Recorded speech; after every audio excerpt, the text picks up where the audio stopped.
Hello dear student of class 5th. Today I am going to start lesson number 9 विराम चिन्ह।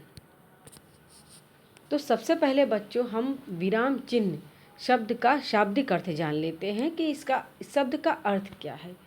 विराम का अर्थ होता है रुकना या ठहरना। चिन्ह का अर्थ होता है निशान, अर्थात वह चिन्ह जो हमें कहीं पर रुकने के लिए प्रयोग करना पड़ता है, उन्हें ही कहते हैं विराम चिन्ह।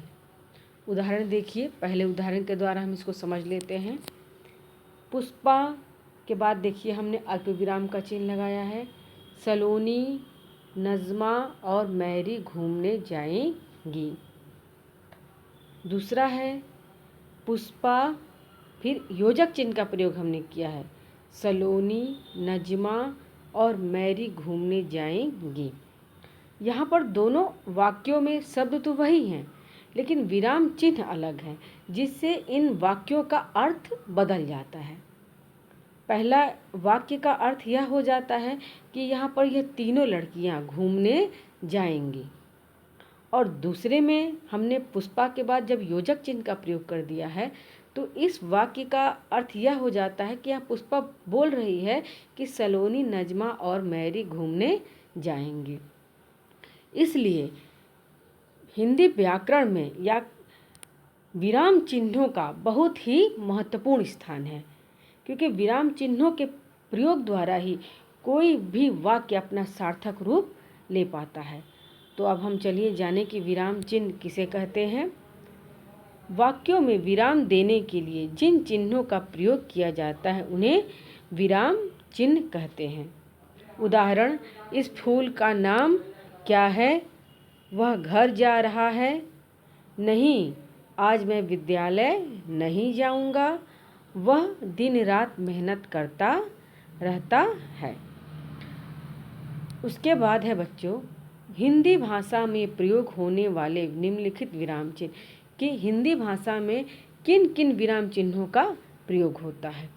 जिसमें पहला है पूर्ण विराम, दूसरा अर्ध विराम, तीसरा योजक, चौथा विस्मय बोधक चिन्ह, पांचवा उद्धरण चिन्ह, छठा अल्प विराम चिन्ह, सातवां प्रश्नवाचक चिन्ह और आठवां है आपका निर्देशक चिन्ह। तो सबसे पहले हम पढ़ेंगे कि पूर्ण विराम चिन्ह किसे कहते हैं और इसका प्रयोग कहाँ होता है। पूर्ण विराम, वाक्य के अंत में पूर्ण विराम का प्रयोग किया जाता है। जैसे कहीं भी कोई वाक्य पूरा हो जाता है तो उसके पीछे पूर्ण विराम का प्रयोग लगाया जाता है। उदाहरण के तौर पर देखिए, वह घर जा रहा है। व्यर्थ के कामों में समय बर्बाद नहीं करना चाहिए और ताजमहल विश्व के 7 आश्चर्यों में से एक है। इसके बाद है अर्ध विराम। अर्ध यानी आधा, यानी वह विराम चिन्ह जहाँ दो वाक्यों के बीच में संबंध बताने के लिए प्रयोग में किया जाता है। जब दो या दो से अधिक वाक्यों या वाक्यांशों के बीच कुछ संबंध हो, वहाँ अर्ध विराम का प्रयोग किया जाता है। जैसे पिताजी दफ्तर नहीं गए, घर में कुछ मेहमान आ गए थे। चिड़िया सवेरे उठती है, दाना लाती है, बच्चों को खिलाती है। उसके पश्चात है अल्प विराम। अल्प यानी थोड़ा समय के लिए रुकना। वाक्य में थोड़ी देर के लिए अल्प विराम का प्रयोग किया जाता है। इसका प्रयोग शब्दों, पदबंधों या वाक्यांशों को अलग करने के लिए तथा संबोधन शब्दों के बाद किया जाता है। उदाहरण देखिए, नहीं, आज मैं विद्यालय नहीं जाऊंगा। सीता, मीता और नमिता मिलकर काम करती हैं। बेटा, क्या तुम मुझे सड़क पार करा दोगे? इनमें देखिए नहीं के बाद अल्प विराम लगा, यानी हमें वहाँ थोड़े समय के लिए रुकना है। जैसे नहीं, नहीं, फिर हल्का सा रुक के हमें आगे बढ़ना है। उसके बाद है प्रश्न चिन्ह। प्रश्न चिन्ह का प्रयोग वहाँ प्रश्नवाचक वाक्यों में होता है। जैसे जहाँ पर प्रश्न पूछा जाता है, जिस वाक्य में प्रश्न पूछा जाता है उसके अंत में प्रश्नवाचक चिन्ह का प्रयोग किया जाता है। उदाहरण के तौर पर देखिए, गर्मी की छुट्टियों में तुम कहाँ गई थी, इस फूल का क्या नाम है और तुम्हारे विद्यालय का क्या नाम है। और इसी तरह के प्रश्नवाचक चिन्ह वाले वाक्य आपके हिंदी फर्स्ट के बुक में भी होंगे। बहुत सारे जितने प्रश्न हैं वो सब आपके प्रश्नवाचक वाक्य हैं जिनमें प्रश्नवाचक चिन्हों का प्रयोग है। उसके पश्चात है विस्मयबोधक। विस्मयबोधक शब्द बच्चों वही है कि जो हमारे मुख से अचानक निकल जाते हैं, जैसे हर्ष, शोक, दुख, घृणा, आश्चर्य जैसे मन के भावों को प्रकट करने के लिए वाक्य में विस्मयबोधक चिन्ह का प्रयोग किया जाता है। जैसे वाह, भारत ने विश्व कप जीत लिया, छी कितनी गंदगी फैली है। या किसी को आप आगे प्रोत्साहन देते हैं तो शाबाश, तुमने दौड़ जीत ली। या इसके अलावा चोट लग जाता है तो हम क्या कहते हैं, हाय मुझे चोट लग गई। यानी तो इन जो विस्मय बोधक जो शब्द होते हैं उनके पीछे जो चिन्ह लगता है उसे कहते हैं विस्मय बोधक चिन्ह। उसके पश्चात है उद्धरण चिन्ह। उद्धरण चिन्ह वे चिन्ह होते हैं जो किसी विशेष व्यक्ति के कथन को ज्यों के त्यों यानी उसी रूप में लिखा जाता है, तब इनका प्रयोग किया जाता है। जैसे उद्धरण चिन्ह दो प्रकार के माने गए हैं, पहला इकहरा उद्धरण चिन्ह और दूसरा दोहरा उद्धरण चिन्ह।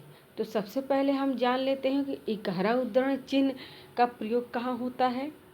किसी विशेष बात का उल्लेख करने के लिए, जैसे पुस्तक के नाम, व्यक्ति के उपनाम या उपाधि के लिए इकहरा उद्धरण चिन्ह का प्रयोग किया जाता है।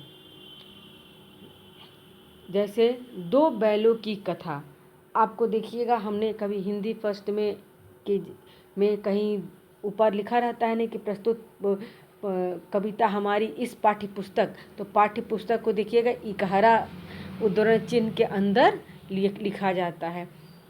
तो उसी तरह इसका प्रयोग होता है। जैसे दो बैलों की कथा प्रेमचंद की प्रसिद्ध कहानी है और सूर्यकांत त्रिपाठी निराला। यहाँ पर देखिए दो बैलों की कथा ये कहानी का नाम है, इसलिए इकहरा उद्धरण चिन्ह के अंदर है। फिर है सूर्यकांत त्रिपाठी निराला, तो सूर्यकांत जी का उपनाम निराला था, तो इसको यहाँ पर इकहरा उद्धरण चिन्ह के अंदर लिखा गया है। उसके बाद है रामधारी सिंह दिनकर, तो दिनकर भी इनका उपनाम था, इसलिए इसको भी उद्धरण चिन्ह में लिखा गया है। उसके पश्चात है दोहरा उद्धरण चिन्ह। दोहरा यानी जिसमें दो साइन बने हो, दो चिन्ह बने रहते हैं। जैसे प्रसिद्ध कथन को ज्यों का त्यों बताने के लिए दोहरा उद्धरण चिन्ह का प्रयोग किया जाता है। जैसे बाल गंगाधर तिलक का नारा था, देखिए स्वराज हमारा जन्मसिद्ध अधिकार है। यानी किसी भी विशेष व्यक्ति का जो कथन होता है जिसको हम बदल नहीं सकते, तो उसको दोहरे जब भी उसको हम लिखते हैं तो दोहरे उद्धरण चिन्ह के अंदर ही लिखते हैं। जैसे मान लीजिए महात्मा गांधी का एक है करो या मरो, तो उसको भी अगर हम लिखेंगे तो दोहरे उद्धरण चिन्ह के अंदर ही लिखेंगे। अर्थात उद्धरण चिन्ह का प्रयोग किसी विशेष व्यक्ति के कथन, पुस्तक या उपनाम का प्रयोग करने के लिए किया जाता है। उसके पश्चात है बच्चों योजक चिन्ह। योजक का अर्थ होता है जोड़ना, और योजक का चिन्ह जैसे आपके मैथ का माइनस का जो चिन्ह होता है उसी तरह होता है। देखिए दो शब्दों को जोड़ने के लिए उनके बीच योजक चिन्ह का प्रयोग किया जाता है, और योजक चिन्ह का जहाँ प्रयोग हम नहीं करते हैं उन्हें शब्दों के रूप में और के रूप में लिखते हैं। जैसे देखिएगा माता और पिता, तो कभी कभी हम माता और पिता के बीच में योजक चिन्ह का भी प्रयोग कर लेते हैं, तो उसी योजक और शब्द की जगह हम योजक का प्रयोग करते हैं, तो उसे चिन्ह के रूप में लिखते हैं। देखिए, जैसे दो शब्दों को जोड़ने के लिए उनके बीच योजक चिन्ह का प्रयोग किया जाता है।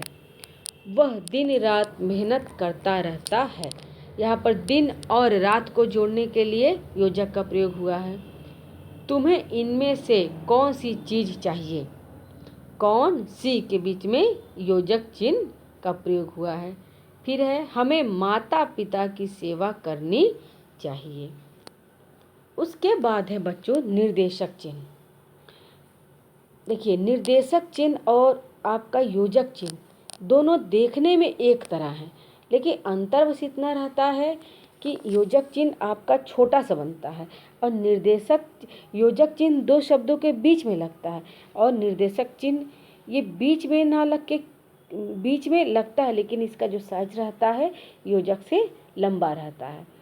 और यह बताने के लिए लगता है कि इसके आगे इसका भावार्थ हो या अर्थ हो या इससे भी कुछ संबंधित चीज़ें हैं।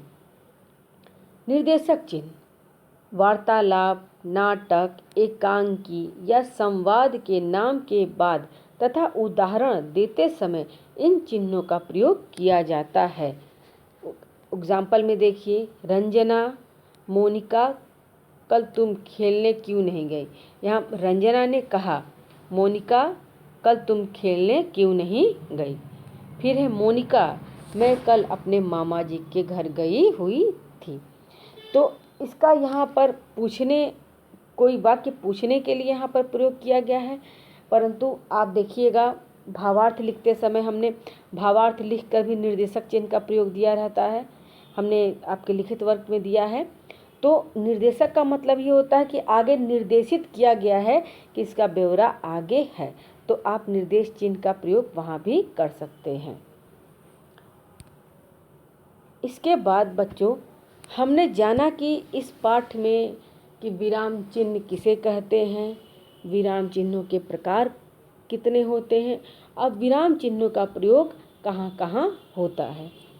अब चलिए उससे हम संबंधित कुछ यहाँ प्रश्न दिए हैं, उसे हम यहाँ हल करते हैं। पहला है, दिए गए अनुच्छेद में उचित विराम चिन्हों का प्रयोग करो। तो यहाँ पर शालू छोटे छोटे पौधे उखाड़ रही थी, तो यहाँ पर ये आप स्वयं से कर लीजिएगा। प्रश्न नंबर 2, इन विराम चिन्हों के नाम लिखो।